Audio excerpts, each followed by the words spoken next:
Nancy Pelosi walked into the committee chamber expecting an effortless triumph, completely unaware that John Kennedy was preparing to dismantle her legacy. She committed the singular error that influential leaders inevitably stumble into after spending countless years insulated by aides, devoted followers, financial backers, and broadcast anchors who seldom question them face to face.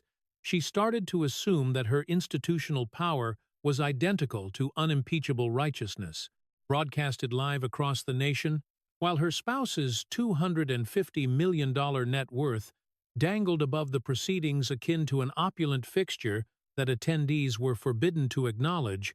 The representative made the choice to scold Senator John Kennedy regarding morality, uprightness, and the duties inherent to government service. It was an astonishing decision, not because the veteran lawmaker lacked background, self-assurance, or electoral survival skills, but because she had opted to challenge a professional whose entire legal existence had been constructed around identifying the exact moment a testifier had spoken one phrase too many. John Kennedy had been educated at Oxford, supervised the Virginia Law Review, worked as an attorney for decades, and cultivated the chilling endurance of a litigator who never required raised voices because the paperwork generally inflicted the devastation on his behalf. Most crucially, the senator did not pose inquiries merely to listen to his own voice, and the veteran representative was on the verge of realizing that every single inquiry within his folder already possessed a verified response attached to it. The lawmaker took a calm sip of hydration, flipped open the meticulously assembled binder next to him, and gazed across the chamber at the witness with the demeanor of a rural attorney who had just observed a testifier secure the tribunal doors from the inside out. Then arrived the inquiry that instantly transformed the climate of the room. How exactly had the household wealth skyrocketed from roughly $3 million to nearly $250 million, while the representative spent her entire professional journey drawing a public sector paycheck? He did not deliver the inquiry with indignation, nor did he embellish it with the dramatic outrage that federal legislators utilize when they desire a viral video clip rather than a factual response. He posed it almost informally, as if he were seeking clarity on a trivial bookkeeping discrepancy. Yet the mathematics beneath the phrasing were ruthless, straightforward, and impossible to wave away with another monologue concerning public duty. Her fingers clenched around the perimeter of the testimony desk, because the inquiry was not truly regarding a singular asset, one reporting document, or a single lucrative fiscal period. It was concerning an economic trend extending across decades of institutional dominance. The Senate Committee on Banking, Housing, and Urban Affairs had gathered at 10 o'clock that morning, inside Chamber 538 of the Dirksen facility, beneath the innocuous-seeming heading of Congressional Ethics, Financial Transparency, and the Stock Act. It was precisely the sort of arid, bureaucratic designation the Capitol utilizes when it wishes for something volatile to seem administrative, procedural, and securely hidden beneath multiple hours of rehearsed testimonies. The gathering followed Senator Rick Scott's official petition for a Government Accountability Office evaluation of the household's commercial trading background, alongside increasing pressures to evaluate whether the trading transparency legislation had devolved into little more than a pricey paperwork requirement featuring consequences too feeble to intimidate anybody. Beyond the committee doors, everyday traders had already been monitoring the family's financial maneuvers via social media profiles, tracking software, mandatory public filings, and internet groups that viewed the spouse's asset collection as an economic crystal ball.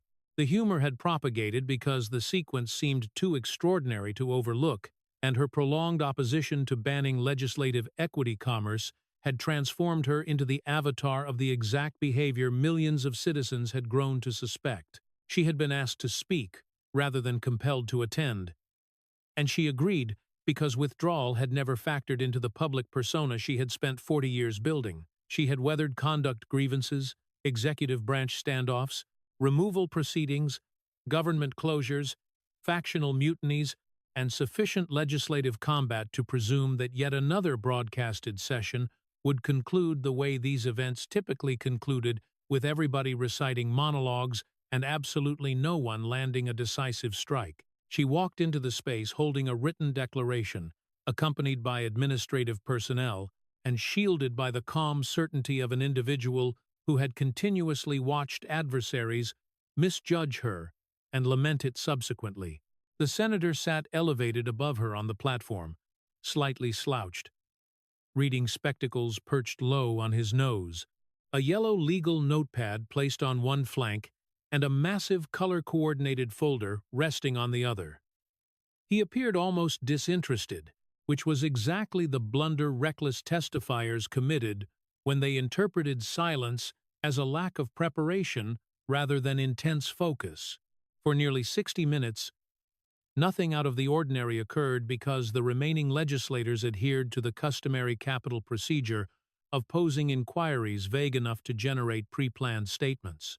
They debated the transparency legislation, reporting timeframes, penalty shortcomings, citizen trust, economic visibility, and the complication of untangling legislative obligations from personal commerce. She responded fluidly, continually highlighting that she did not individually exchange equities and that her partner managed the family's assets utilizing his independent corporate background and certified specialists. She conversed as if the separation between her governmental influence and her family's economic triumphs resolved the matter entirely, despite the reality that those exact assets showed up on economic disclosure papers submitted beneath her own signature. Then the presiding officer acknowledged the senator from Louisiana, and the gathering ceased resembling a legislative workshop and started resembling the initial moments of a hostile legal interrogation.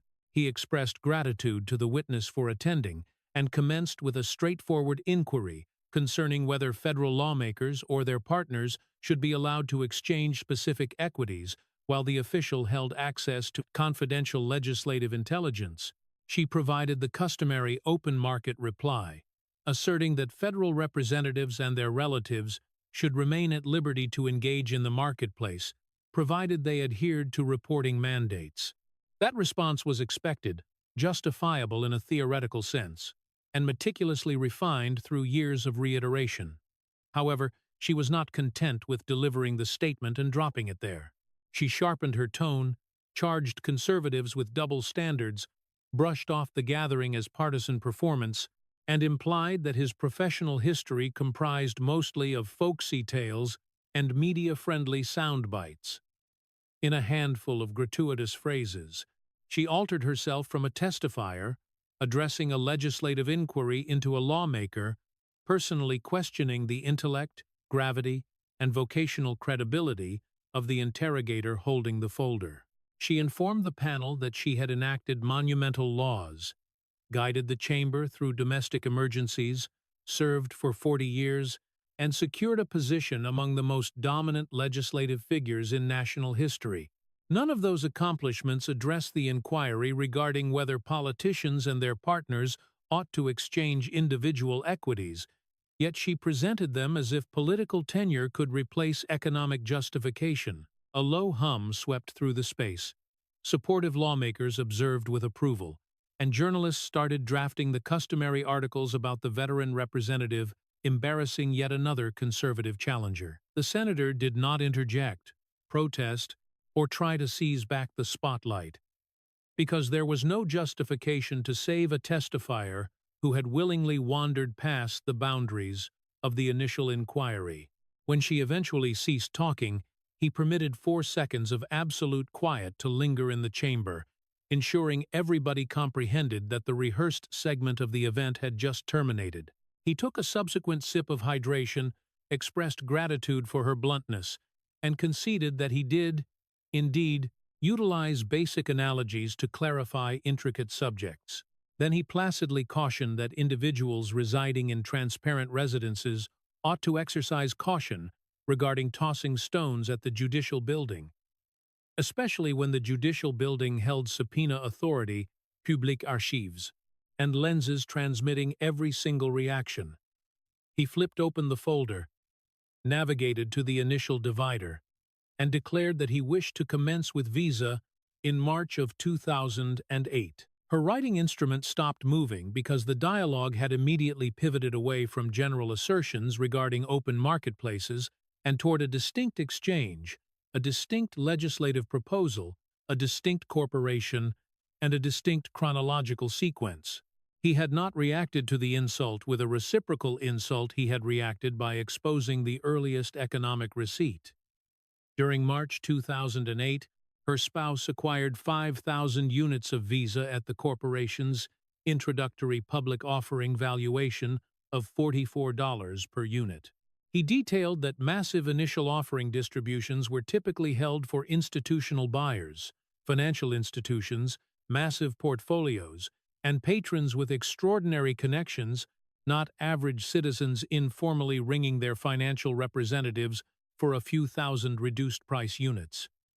Within 48 hours, the corporation's valuation surged to roughly $64, delivering the household an exceptional profit before most everyday buyers had even secured substantial entry to the market. He scribbled the figures onto his legal notepad, deliberately enough for the lenses to record them $44 upon acquisition. $64 48 hours later, a 50% increase generated with almost offensive velocity. It was already an incredibly fortuitous exchange, yet he emphasized that the revenue itself was not the most crucial element of the chronology.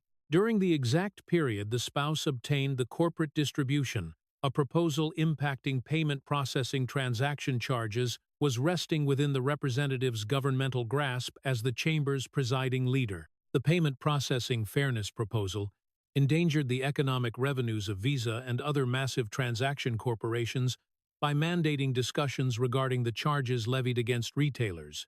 He pointed out that the corporation contested the proposal, that its representatives had frequented her workplace continuously prior to the market debut, and that the proposal never progressed to the chamber floor for a ballot, while she managed the legislative itinerary. The chronology was aggressively straightforward. Corporate advocates reached out to the leadership workplace. The spouse obtained entry to corporate units at the introductory valuation. The units spiked almost instantly, and a proposal the corporation vehemently contested silently vanished. He stared directly at the testifier and emphasized that the Capitol might label such synchronization a happenstance, but average citizens viewing the identical records would be pardoned for labeling it something entirely different. Her jaw tensed, yet her retort came rapidly because she had evidently utilized it previously. The corporate exchange had been evaluated. Her partner had operated via his longtime representative at a major banking institution, and the whole dispute had theoretically been disproven. He did not dispute the financial representative's reality, the logistics of the exchange, or the spouse's entitlement to accept certified economic guidance, because none of those details tackled the legislative choice resting at the core of the chronology. He calmly detailed that he had not inquired who executed the purchase, which portfolio handled it, or which consultant suggested the units. He had asked why a proposal endangering corporate revenues vanished, while the leadership's family maintained an incredibly advantageous stance in corporate equities. That differentiation was critical because the Capitol endures by addressing the simplest variation of every challenging inquiry, drowning the chamber with administrative minutiae, until the core concern is hidden beneath bureaucratic terminology. He refused to let her hide it. And with a single phrase, he pulled the session back to the proposal that expired on her workstation, while the asset tied to her family surged in worth. He flipped to the subsequent divider and emphasized that the payment processor was not being offered as a solitary allegation, a lone abnormal exchange, or a single fortunate economic choice that could be rationalized by trading expertise. One happenstance can be waved away, two can be argued. But a repeating sequence featuring governmental action, exclusive synchronization, and family revenue necessitates more than a recycled monologue regarding the open marketplace. He shifted immediately to June 2022, when her partner executed purchase contracts tied to 20,000 units of NVIDIA at a valuation of roughly $100 per unit. Based on the family's economic declarations, the holding held a worth somewhere between $1 million and $5 million, substantial enough that even the wide brackets utilized in federal documentation could not render it seemingly trivial. 3 weeks subsequently, the United States Senate was gearing up to ballot on the domestic semiconductor manufacturing proposal, a governmental initiative valued at roughly $280 billion and structured to funnel massive taxpayer investments toward domestic microchip fabrication. She had vocally endorsed the proposal, advertised its commercial significance, assisted in accelerating its governmental traction, and leveraged her status to fortify the alliance required for enactment. The technology corporation functioned within the exact sector anticipated to profit from a gigantic government dedication to microchip creation, development, and logistical network enhancement. He presented the chronology without elevating his vocal volume. The spouse obtained a massive holding tied to a microchip enterprise. The representative endorsed a proposal injecting hundreds of billions of citizen funds into the microchip sphere, and the acquisition transpired just weeks prior to the planned ballot. She could argue that her partner was functioning autonomously, yet autonomy did not wipe away the schedule, the reporting documents, or the undeniable economic link between the equity and the proposal. He was not demanding the panel to blindly accept a coordinated plot based on intuition. He was demanding them to observe dates positioned in the sequence they had truly transpired.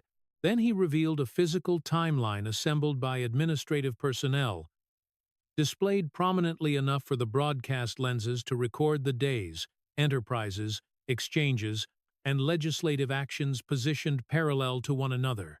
The visual was not theatrical in presentation because proof seldom requires embellishment when the chronology is already devastating, and the simplicity of the record rendered the trend harder to brush off as factional performance. It commenced with the 2008 payment processor market debut and the proposal impacting credit corporations that never progressed while she dictated the chamber schedule. It carried on through digital sector holdings involving major technology conglomerates, trailed by Windows, in which oversight or monopoly scrutiny against massive digital enterprises terminated without the fierce measures detractors had anticipated. It then arrived at the microchip enterprise prior to the semiconductor proposal, and subsequently artificial intelligence-linked assets situated near debates over federal oversight structures impacting the digital sector. He highlighted that every exchange could be justified in isolation because advanced traders continually possess rationalizations, forecasters continually offer suggestions, and marketplaces continually supply adequate interference to manufacture believable deniability. The issue was not that the spouse invested in prosperous enterprises, because millions of citizens possessed many of the identical equities, and no one was charging every stakeholder with holding governmental intelligence. The issue was the continuous synchronization between the family's massive exchanges and the governmental schedule controlled, swayed, or intimately monitored by the representative. Everyday traders had observed the synchronization so distinctly that they built software, internet destinations, bulletins, and social media platforms concentrated exclusively on tracking the spouse's disclosures. They were not monitoring him because he was the most renowned investment backer in the nation. They were monitoring him because his transactions seemed to shift in tandem with the capital in a manner everyday traders could merely observe retroactively. He detailed that the panel had authorized an external economic assessment of the family's documented investment yields, spanning roughly 15 years. The evaluation situated the median yearly profit near 28%, a statistic that would be spectacular for a premier investment group utilizing squads of researchers, exclusive statistics, sophisticated algorithms, and entry to worldwide economic webs. Elite-tier investment directors frequently secured somewhere between 18 and 22% across similar timeframes. However, the spouse had reportedly exceeded that spectrum with astonishing regularity. She retorted that her partner was an advanced trader who had operated in economics and directed portfolios long before she attained the peak tiers of legislative authority. He accepted the characterization, then noted that the spouse's economic advancement seemed to grow singularly potent whenever her legislative schedule grew singularly critical. The irony struck deeply because he issued it without hyperbole, letting the mathematics issue the allegation more powerfully than outrage ever might. He did not assert that trading background was shady, nor did he feign that every lucrative collection required illicit intelligence, because doing so would have handed her a simple defense to dismantle. Instead, he zeroed in on the combination of extraordinary yields, continuous legislative closeness, governmental connections, and family economic reporting. Any single factor might have been standard, but the entire configuration appeared less like trading fortune and more resembling a mechanism constructed upon connections inaccessible to the citizens watching from their living rooms. She could justify every exchange individually, but he was compelling her to justify the trend in its entirety, and trends are vastly more difficult to wave away than solitary transactions. He shut the folder momentarily, dragged the yellow legal notepad closer to himself, and declared that the panel needed to scrutinize the overarching fortune because percentages and trading jargon could divert individuals from the magnitude of the outcome. She entered the legislature in 1987 possessing an approximated family net worth of roughly $3 million, already a substantial wealth compared to the resources of the standard civil servant or domestic household. Her regular legislative paycheck had been roughly $174,000, escalating to near $223,000 during windows, when she operated as the presiding leader of the chamber.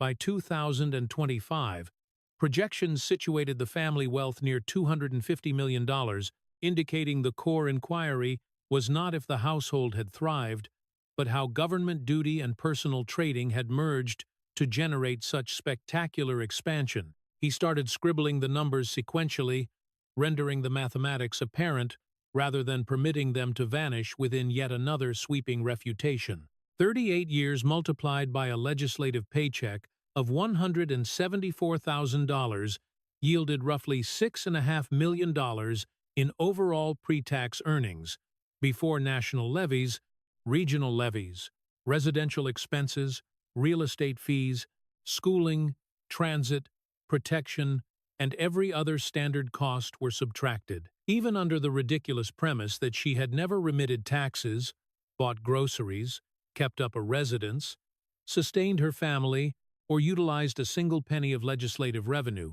the paycheck alone would still account for merely a microscopic fraction of the projected wealth. He conceded that the spouse's corporate and trading pursuits represented the bulk of the family fortune, yet that admission reinforced rather than undermined the inquiry. The financial advising entity had operated prior to her becoming the presiding leader, yet its most breathtaking stretch of wealth generation seemed to coincide with the periods when her governmental power, connections, sway, and dominance over the chamber schedule hit their peak points.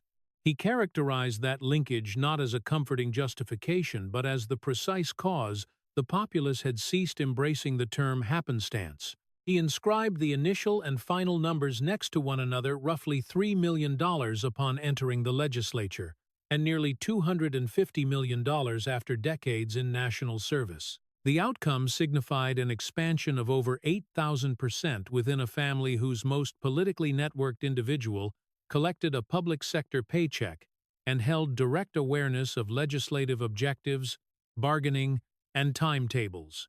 He referenced a property developer who had quipped that she would have to survive for tens of thousands of years to amass such wealth via legislative compensation exclusively, a blunt analogy that highlighted the glaring breakdown of the paycheck justification. She countered that her partner's enterprise, trading background, and economic triumphs were publicly recorded and completely detached from her legislative duties. He gazed down at the reporting documents carrying her autograph and readied himself to detail why she could not label the wealth detached when national statutes compelled her to log it as a component of her own family holdings. He did not permit her to conceal herself behind the term completely detached because the economic reporting documents situated those holdings inside the identical family she represented beneath the threat of legal penalty falsehoods. If the assets were genuinely unrelated to her government duties, then they would not show up on national paperwork necessitating her autograph. And if they were significant enough to document, then they were significant enough to interrogate. He detailed that she could not concurrently present the spouse's wealth as entirely removed from her governmental trajectory while logging the revenues as a component of the household fortune linked to her identity. The paradox was not administrative, complex, or hidden within some vague trading rule. It was resting clearly before the panel in dark ink. He then pivoted away from the trading sector, not because the economic argument had diminished, but because the wealth signified even more when positioned next to the municipality she had represented for 40 years. He started discussing San Francisco, the territory that had functioned as the bedrock of her governmental influence since she joined the legislature in 1987. During that era, the municipality still held the standing of a thriving, socially dominant Western hub, respected for its communities, independent commerce, visitor appeal, and financial promise. He juxtaposed that perception against the realities locals had been facing following years of illicit street commerce, unhoused populations, public health emergencies, commercial abandonment, property removal, shuttered shops, hazardous medical debris on walkways, and civic areas that progressively appeared forsaken by the administrators who purported to govern them. He referenced roughly 8,000 individuals resting on the pavement, enterprises transferring because they could no longer sustain deficits, and households steering through landscapes of chaos, while municipal executives kept reciting monologues regarding empathy and advancement. The juxtaposition was brutally straightforward while the family wealth compounded into the hundreds of millions. The municipality that had continuously re-elected her to dominance grew tougher, less affluent, less hygienic, and increasingly perilous for the individuals lacking personal guards or enclosed estates. He prompted her memory that she possessed a lucrative estate in the Napa region, a holding valued somewhere between $5 and $25 million, and capable of yielding beverages retailed at costs vastly outside the grasp of most voters in her territory. Merely a brief commute away, locals were navigating around unsanitary refuse, illicit substance accessories, and individuals suffering medical emergencies on the pavement while chosen administrators debated over terminology, public relations, and boundaries. He did not assert that possessing an estate was unlawful, unethical, or disqualifying, because the issue was not the real estate itself, but the appalling divide between the existence of the representative and the realities suffered by the citizens represented. Her advocates could label the juxtaposition manipulative, but average citizens comprehended it instantly because no accounting software could mask the chasm between extravagance and abandonment. His assertion was that government duty had compensated the family concurrently, while the citizens relying on the duty were observing fundamental stability disintegrate around them. Then he extracted a manually written correspondence from the folder, a record more destructive than another graph because it originated from one of the citizens she had purported to assist. The correspondence belonged to Margaret Chen, an individual who had managed a botanical boutique on Clement Street for 22 years prior to shuttering in 2023 after constant property loss and chaos rendered the enterprise impossible to maintain. He stated she had reached out to the representative's workplace 17 times seeking assistance with the realities engulfing her shop, and not a single one of those pleas generated a substantive reply. Her concluding communication was crushing. In its plainness, she had supported the representative in every ballot for 20 years. The representative had grown wealthier, Margaret had transformed into a continuous casualty of property removal, and absolutely no one from the legislative workplace had even returned her call. He positioned the correspondence on the surface and stated to her that the citizens she represented could not afford the beverages yielded by her estate, but they were compensating daily for the results of the administration she protected. Her countenance grew rigid because economic paperwork could be brushed off as factional spin, whereas a voter's ignored petition stripped away the terminology of open marketplaces and situated a human toll right in front of the broadcast lenses. He did not hesitate sufficiently for the chamber to stabilize, and he transitioned straight into the matter of regulations because she had spent decades dictating regulations to everybody else.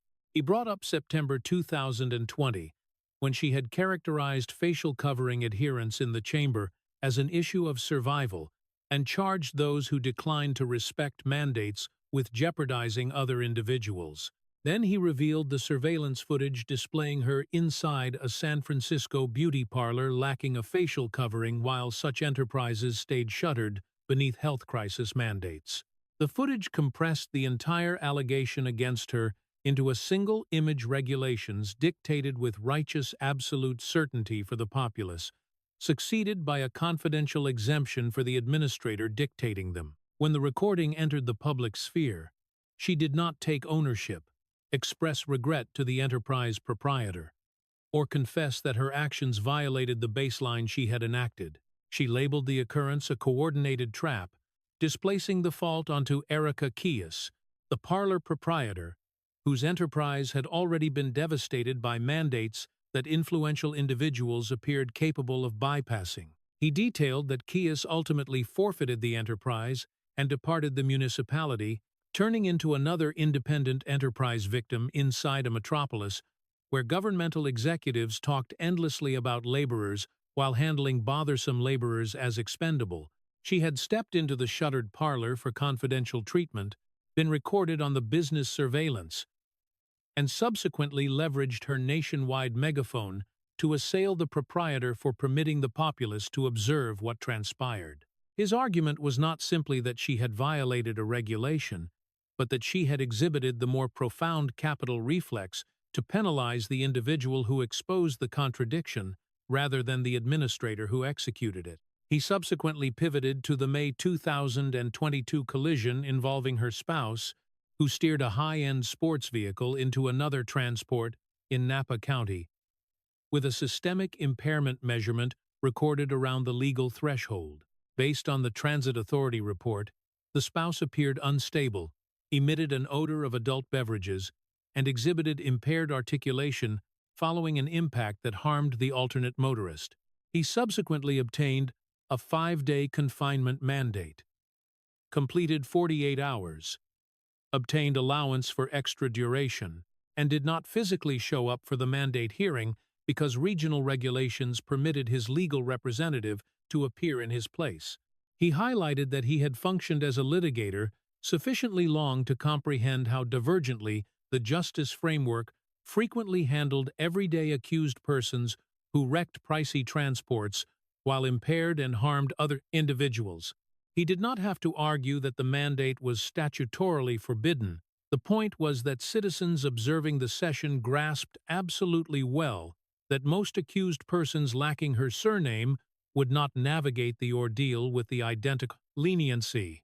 He widened the perspective once more, highlighting the descendants' connections to enterprises that had encountered national investigation and to the broader web of family governmental access, commercial holdings, and regional dominance encompassing the surname.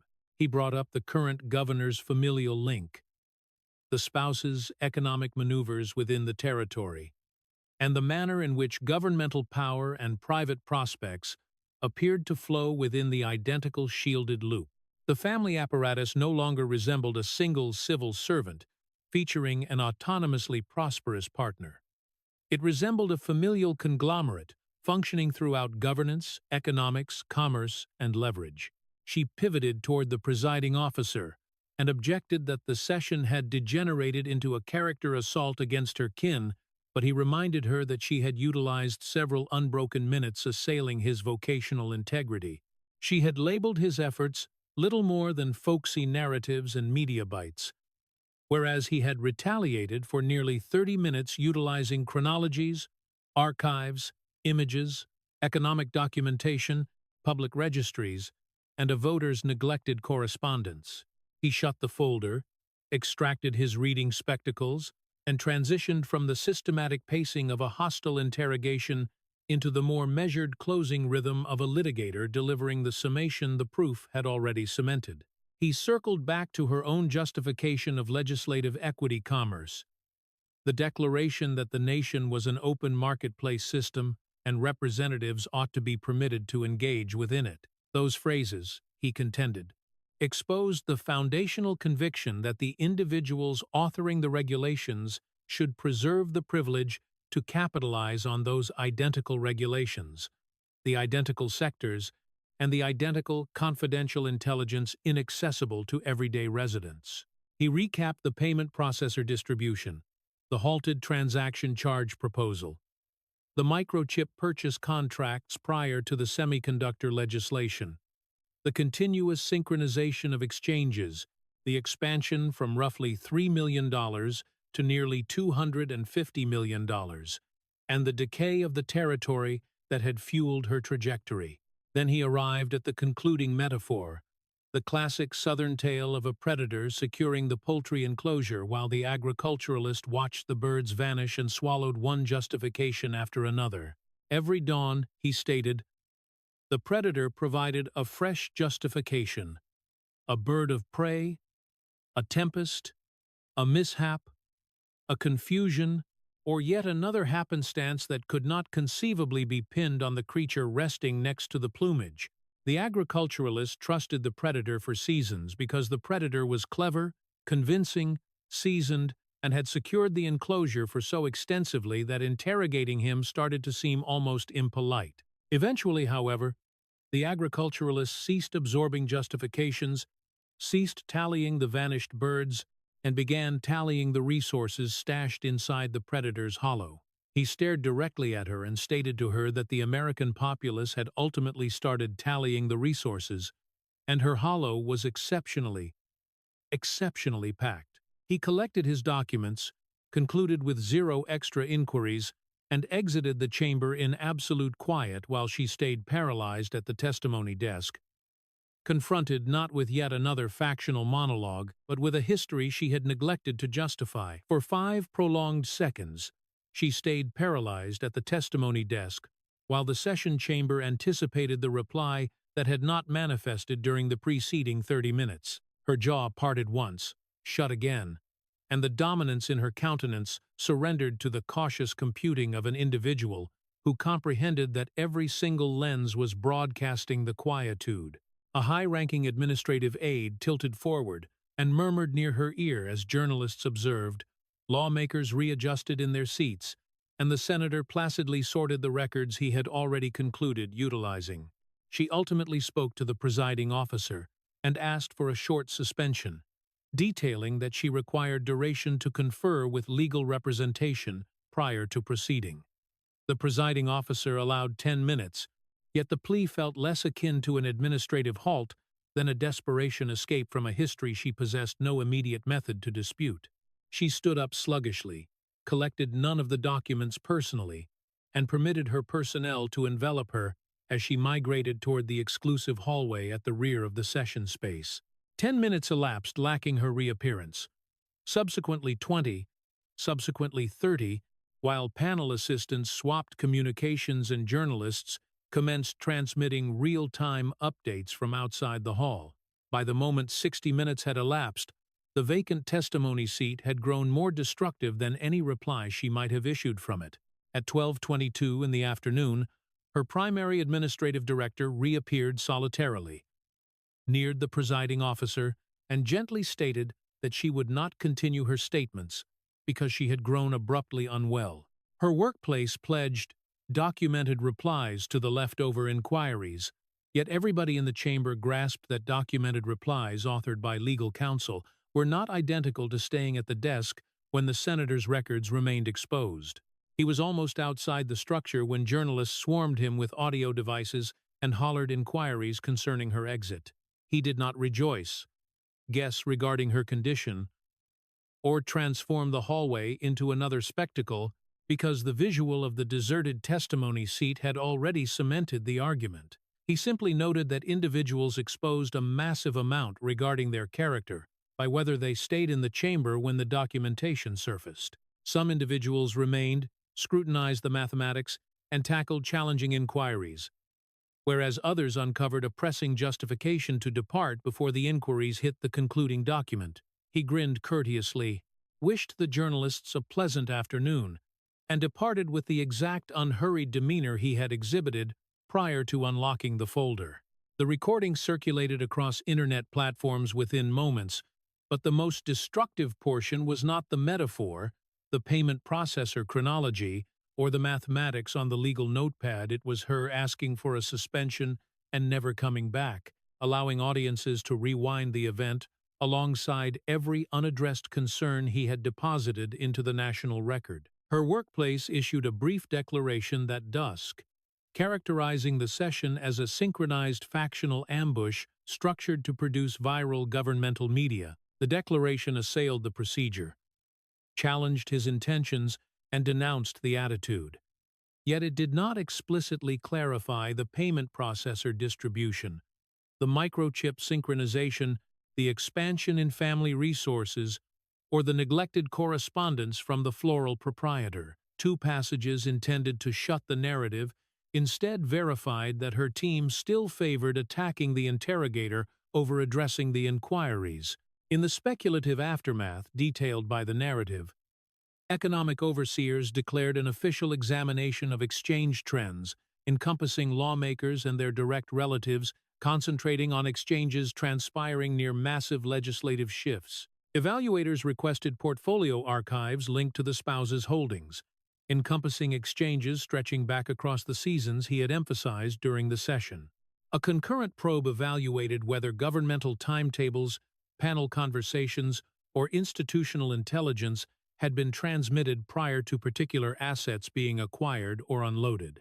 The core inquiry was identical to the one he had posed openly, whether the economic triumph mirrored exceptional trading intuition alone or entry to intelligence everyday traders never held.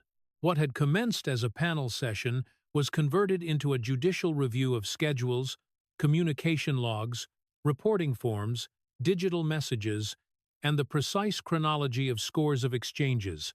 The governmental reaction arrived rapidly, because capital allegiance generally endures solely until allegiance becomes individually costly.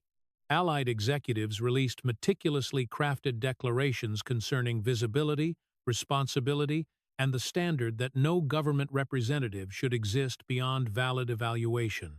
Past supporters refused to shield her directly.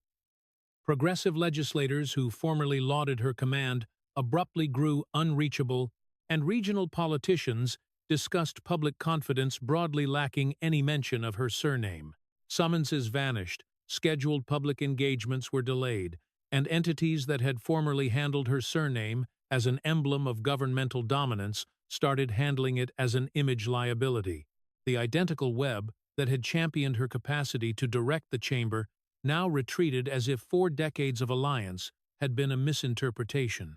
The narrative's envisioned probe intensified when national operatives breached the workspaces of the financial advising entity and extracted cartons of archives, electronic memory units, and internal records. The spouses' trading holdings were locked via judicial mandate, while past consultants and corporate partners started collaborating with government attorneys assessing the contested exchanges. Distinct legal orders evaluated enterprises linked to the descendant, expanding the probe from a single collection into the wider framework of familial corporate connections. Every fresh revelation rendered her initial open marketplace justification appear weaker because the matter was no longer. If representatives merited the privilege to trade, the matter was if governmental intelligence had been converted into personal revenue, while the populace was anticipated to embrace reporting documents as adequate responsibility. 4 months subsequent to the session, the speculative story introduces a national investigative panel issuing a sweeping formal charge against the representative and her spouse. The allegations encompassed financial misrepresentation, electronic transmission deception, coordinated illicit planning, inaccurate declarations, revenue reporting breaches, and investigative interference, alongside alleged violations of legislative trading regulations. Financial guarantees were established at $10 million, travel documents were relinquished, and the pair walked into the tribunal not as invincible avatars of capital leverage, but as accused individuals confronting the state's gathered documentation. Government attorneys structured the argument around the exact framework he had utilized: exchange, governmental occurrence, chronology, economic gain, and continuous trend. The session folder had not penalized anybody, yet it had provided the national blueprint through which every subsequent record would be interpreted. The tribunal proceedings spanned 6 weeks and pivoted on 47 exchanges transpiring across roughly 15 years, each situated near legislative shifts she had purportedly directed, swayed, or recognized. Economic specialists testified that the trend was mathematically spectacular, whereas a past high-ranking administrative aide asserted that governmental timetables had been debated during private interactions with the spouse. The defense maintained that the spouse was a seasoned trader whose choices mirrored study, certified counsel, and fierce yet permissible trading tactics. Government attorneys countered that aptitude could justify robust yields, but it could not effortlessly justify the continuous closeness between exchanges and state action across so many disparate enterprises.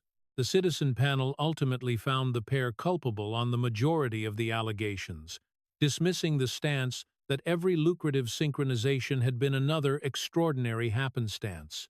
At the penalty phase, the magistrate characterized the actions depicted in the narrative as an unbelievable violation of citizen faith executed by representatives who had commanded entry unavailable to everyday residents.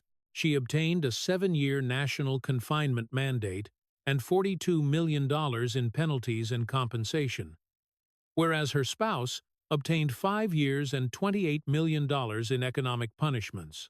Their challenges were dismissed. Their governmental leverage crumbled, and the family resources that had formerly epitomized capital achievement transformed into proof in the narrative of capital advantage. The legislature reacted by enacting an exhaustive ban against individual equity commerce by members and their partners while they stayed in public office. Traditionalists dubbed it the Pelosi measure, perpetually linking her surname to the boundary she had fought and converting her open marketplace justification into the rationale employed to strip that liberty from the legislature. His approval metrics climbed. Legal academies analyzed the speculative session as an illustration of rigorous governmental interrogation, and institutional observers evaluated how a testifier could surrender command without the interrogator ever elevating his vocal volume. When questioned regarding his readiness, he dismissed the implication that the inquiries had necessitated spectacular genius and stated they were merely the inquiries any revenue contributor would pose after reviewing public records.